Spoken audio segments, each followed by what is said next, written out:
특히나 경찰 같은 경우에는 구속영장 청구하기 위해서는 36시간 이내에 검사에게 구속영장을 신청하게 되는데요. 이 시기에 사실 어떻게 진술을 하느냐, 어떻게 조사를 받느냐에 따라서 구속 여부가 결정이 되고요. 앞으로 이 사건이 어떤 방향으로 흘러가게 되느냐, 가르마를 타는 매우 중요한 단계라고 볼 수 있죠. 참고로 통계청 자료에 따르면 구속영장이 청구된 10명 중에서 약 8명 정도는 구속이 된다고 합니다. 따라서 구속영장이 기각될 가능성은 다소 낮다라고 볼 수 있는 거죠. 내가 만약에 불구속 상태에서 수사와 재판을 받는다라고 하면 나에게 유리한 여러 가지 증거 자료들을 수집할 수 있겠죠. 하지만 구속이 되면은 이런 모든 것들이 불가능해집니다. 특히나 혐의를 일부라도 다투는 경우라고 한다면 구속이 되는 것이 사건 결과에 안 좋은 영향을 미칠 수밖에 없고요. 불구속으로 수사와 재판을 받는 것이 매우 중요합니다.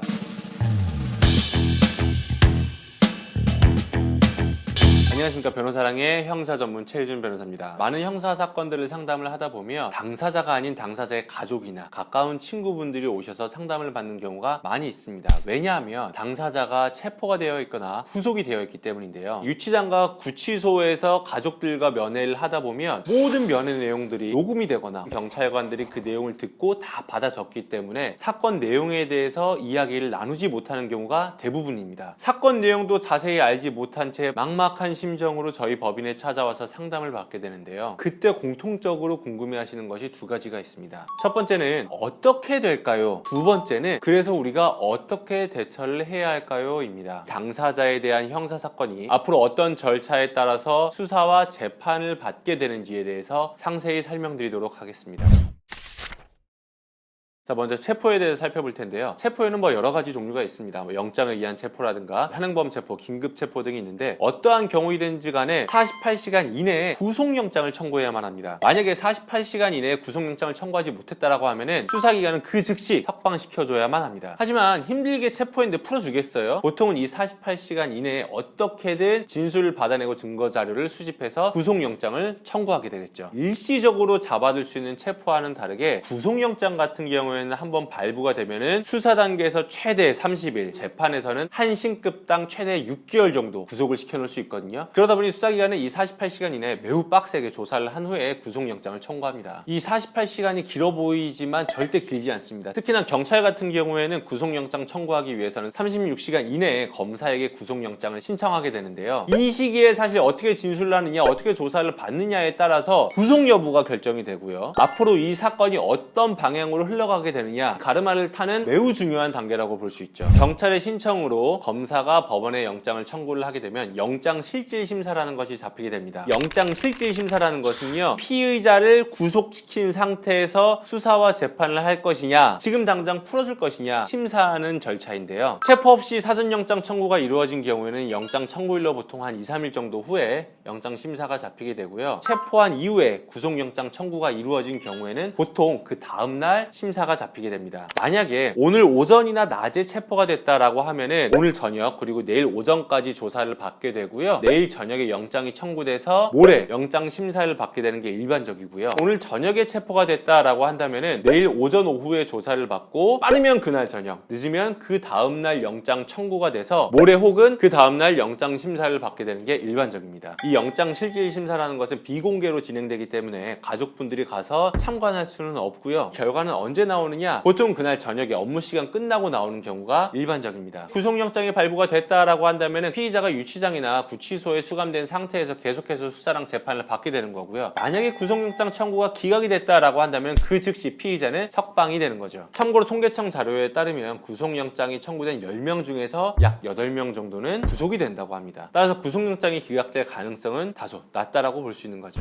구속영장이 발부되면 수사기관은 더 빠른 속도로 수사를 하게 됩니다. 체포된 날 기준으로 10일 이내에 사건을 검찰로 넘겨야 하기 때문인데요. 체포하고 나서 영장 심사 받네 뭐하네 하면서 벌써 3, 4일 정도 까먹었잖아요. 경찰이 이 사건에 대해서 수사할 수 있는 기간은 5, 6일 정도밖에 되지 않는 거예요. 그러다 보니까 이 시간 동안에 집중해서 수사를 하게 되고요. 모든 수사를 다 마친 이후에 검찰로 사건을 송치하게 됩니다. 충분한 수사를 마치거나 아니면 구속기간이 거의 임박하게 되면은 경찰은 검찰로 사건을 넘기게 되는데요. 바로 이것을 송치라고 합니다. 보통은 유치장에 들어가 있다가 사건이 검찰로 송치되면서 구치소로 넘어가게 되거든요. 이제부터 사건은 경찰이 아니라 검찰이 맡게 되는 거죠. 그런데 이렇게 체포, 구속에 대해서 한 번에 결정하고 거기에 대해서 다툴 수 없다라고 한다면 억울하겠죠. 체포, 구속에 대해서 다툴 수 있는 절차가 따로 마련되어 있는데요. 체포, 구속, 적부심입니다. 체포에 대해서는 체포 적부심을, 구속에 대해서는 구속 적부심을 통해서 법원의 판단을 다시 한번 받아볼 수 있습니다. 체포 적부심 같은 경우에는 48시간 이내에 구속영장이 청구되기 때문에 사실 다툴 수 있는 시간이 매우 짧기는 해요. 구속 적부심 같은 경우에는 다툴 수 있는 기회가 많음에도 불구하고 이용 가능성이 워낙 낮기 때문에 사실 변호인들도 잘 활용하지 않거든요. 그런데 의외로 받아들여지는 경우가 있기 때문에 만약에 구속이 됐다라고 한다면 무조건 내려놓기보다는 전문가의 검토를 받은 후에 활용을 해보는 것도 좋은 도움이 될 수 있습니다. 지금까지 내용 간단하게 정리하면요. 내 가족이나 친구가 체포된 지 3, 4일 정도가 지났는데 아직까지 못 나오고 있다 하면은 구속영장이 발부돼서 앞으로 몇 달 동안은 나오지 못하겠구나 라고 추정을 해볼 수 있고요. 가족이나 친구가 유치장에 있다 하면 아직은 경찰 단계구나. 그런데 구치소에 있다라고 한다면은 이 사건이 검찰로 넘어갔구나 라고 추정해 볼 수 있는 것입니다. 그리고 이 단계에서는 체포와 구속에 대해서 다시 한번 판단을 받아볼 수 있는 체포적부심 혹은 구속적부심 청구가 가능한 거고요. 다시 돌아가서 사건이 검찰로 송치가 되면 검찰도 경찰과 마찬가지로 최대 10일까지만 피의자를 구속시켜 놓을 수 있습니다. 다만 경찰과의 가장 큰 차이점은 한 차례 갱신이 가능하다는 거죠. 결과적으로 최대 20일까지는 이 피의자를 구속시켜 놓은 상태에서 수사를 할 수 있다라고 이해를 하시면 됩니다. 제가 했었던 사건들 중에서 보면 경찰 단계에서 구속영장이 발부가 돼서 이미 구속된 상태로 검찰로 사건이 넘어왔지만 검찰에서 석방을 시키고 불기소 처분을 한 사례들도 있습니다. 하지만 이것은 매우 이례적인 사안이고요. 대부분의 구속사건 같은 경우에는 큰 이변이 없는 한 검찰에서 수사를 한 다음에 이 1, 20일 이내에 사건을 재판으로 넘기게 됩니다. 검사가 사건을 기소를 하면 그때부터 피의자는 신분이 피고인으로 바뀌게 되고요. 피고인은 법원의 재판을 받게 됩니다. 법원은 무한정 이 피고인을 가둬놓을 수 있는 것이냐? 당연히 그렇지 않죠. 법원이 피고인을 구속시켜 놓을 수 있는 기한은 최대 2개월이고요. 다만 2차례 갱신이 가능합니다. 결과적으로는 최대 6개월까지는 구속을 시켜놓을 수 있다라는 거죠. 구속된 상태에서 재판을 받다가 최종적으로 판결 선고를 받게 되겠죠. 판결 선고에서 실형이 떨어진다라고 하게 되면은 피고인은 그대로 구치소로 돌아가서 항소심을 준비해야 될 거고요. 만약에 집행유예가 선고가 됐다, 그 피고인은 그 즉시 풀려나게 됩니다. 아까 제가 수사 단계에서는 체포적부심이나 구속적부심을 통해서 불구속을 요청할 수 있는 절차가 있다라고 설명을 드렸었죠. 법원 단계에서도 이렇게 불구속으로 재판을 받을 수 있도록 요청하는 절차가 있는데요. 그것이 바로 보석입니다. 보석 청구가 받아들여지게 되면 그 즉시 풀려나서 불구속 상태에서 재판을 받게 되는 거죠. 따라서 체포적부심이나 구속적부심 그리고 보석 신청을 하기 전에는 반드시 전문가로부터 검토를 받으신 이후에 진행을 하시는 것이 좋습니다. 내가 만약에 불구속 상태에서 수사와 재판을 받는다라고 하면 나에게 유리한 여러 가지 증거 자료들을 수집할 수 있겠죠. 하지만 구속이 되면은 이런 모든 것들이 불가능해집니다. 특히나 혐의를 일부라도 다투는 경우라고 한다면 구속이 되는 것이 사건 결과에 안 좋은 영향을 미칠 수밖에 없고요. 불구속으로 수사와 재판을 받는 것이 매우 중요합니다. 구속된 당사자의 가족이나 친구분들이 찾아오셔서 제일 많이 물어보는 것이 두 가지라고 하셨죠. 앞으로 어떻게 되나요? 그리고 어떻게 해야 할까요? 이 두 가지인데요. 이번 시간에는 어떻게 되나요? 이 절차에 대해서 설명을 드렸고요. 다음 시간에는 가족분들과 친구분들이 어떠한 도움을 줄 수 있을까요? 이 부분에 대해서 설명을 드리도록 하겠습니다. 지금까지 변호사랑의 형사전문 최의준 변호사였습니다.